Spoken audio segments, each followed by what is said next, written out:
تمام دیکھنے اور سننے والوں کو پیار بھرا سلام۔ کشتی سے اترنے کے بعد حضرت نوح علیہ السلام اور ان کے متبعین نے خدا کے حضور شکرانہ ادا کیا اور روزہ رکھا، اور وہ 10 محرم کا دن تھا۔ بعد اس کے کہ حضرت نوح علیہ السلام نے ایک بستی بسائی جس کا نام سمانین رکھا۔ عربی میں اس کے معنی 80 کے ہیں۔ چونکہ کشتی میں کل 80 لوگ تھے تو اسی مناسبت سے اس بستی کا نام بھی یہی رکھا گیا، اور آپ نے زمین پر سب سے پہلے آس کا درخت لگایا۔ اور بعد اس کے کہ حضرت نوح علیہ السلام نے اپنے بیٹے سام کے ساتھ حضرت آدم علیہ السلام کے تابوت کو کشتی سے نکالا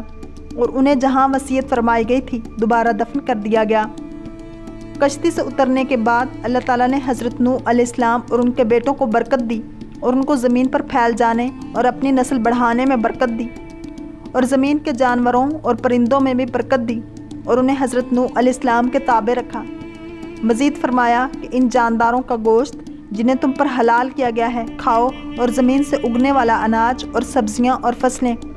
مگر تم گوشت کے ساتھ خون کو جو اس کی جان ہے نہ کھانا، اور کھیتی کرو اور اللہ برکت دینے والا ہے، اور زمین پر پھیل جاؤ اور آپس میں نہ لڑنا، اور شیطان کی چالوں سے بچنا، بے شک وہ تمہارا کھلا دشمن ہے، اور اللہ کی پناہ مانگتے رہنا اور حکم عدولی نہ کرنا، بے شک اللہ سخت عذاب دینے والا ہے۔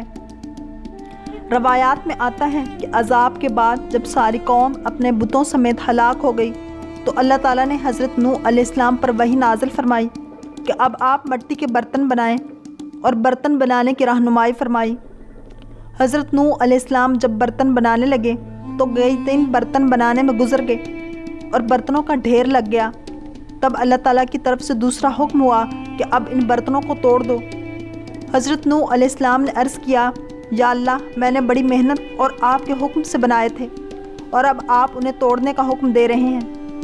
اللہ تعالیٰ نے فرمایا، اب ہمارا حکم ہے کہ انہیں توڑ دو۔ چنانچہ حضرت نوح علیہ السلام نے انہیں توڑ دیا، لیکن دل دکھا کہ اتنی محنت اور محبت سے بنائے اور اب آپ توڑ دیے۔ اللہ تعالیٰ نے ارشاد فرمایا، اے نوح، تم نے یہ برتن اپنے ہاتھوں سے بنائے اور ہمارے حکم سے بنائے، لیکن تمہیں ان سے اتنی محبت ہو گئی کہ جب میں نے تمہیں انہیں توڑنے کا حکم دیا تو تم سے توڑے نہ جا رہے تھے۔ دل کر رہا تھا کہ یہ برتن جو میں نے اپنے ہاتھوں سے بنائے ہیں اور ان پر محنت کی کسی طرح بچ جائیں، لیکن تم نے ہمیں نہ دیکھا کہ ساری مخلوق اپنے ہاتھ سے بنائی، اور تم نے ایک مرتبہ کہہ دیا کہ اے اللہ، زمین پر بسنے والے تمام کافروں کو ہلاک کر دے اور ان میں سے کوئی باقی نہ رہے۔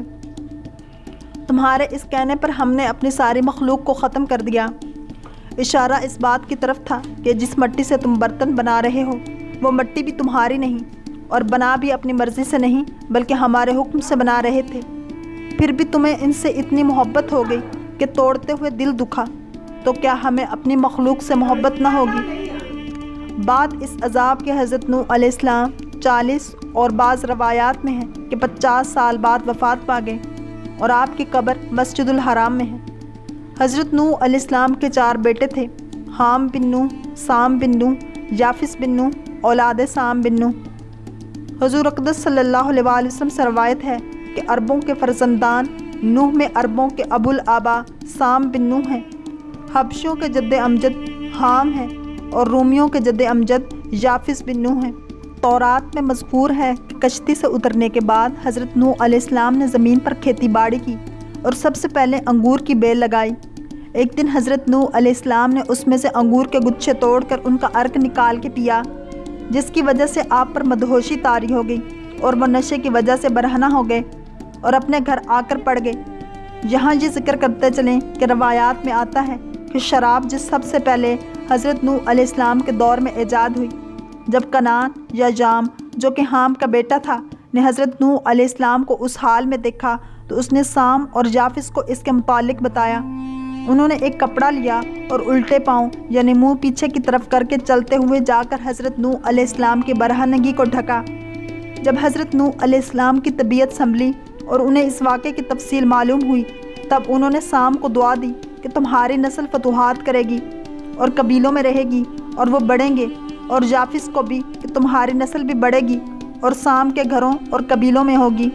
اور کنعان کو کہ تمہاری نسل اولاد سام و یافس کی غلام ہوگی، کہ اس نے دوسروں کو حضرت نوح علیہ السلام کی برہنگی کے بارے میں بتایا اور خود ان کا پردہ نہ رکھا۔ واللہ تعالی عالم ورسولہ عالم۔ اگر آپ کو یہ ویڈیو پسند آئی ہے تو لائک، شیئر اور سبسکرائب کرنا مت بھولیے تاکہ ایسی ہی اسلامک انفارمیٹیو ویڈیوز آپ تک پہنچتی رہیں۔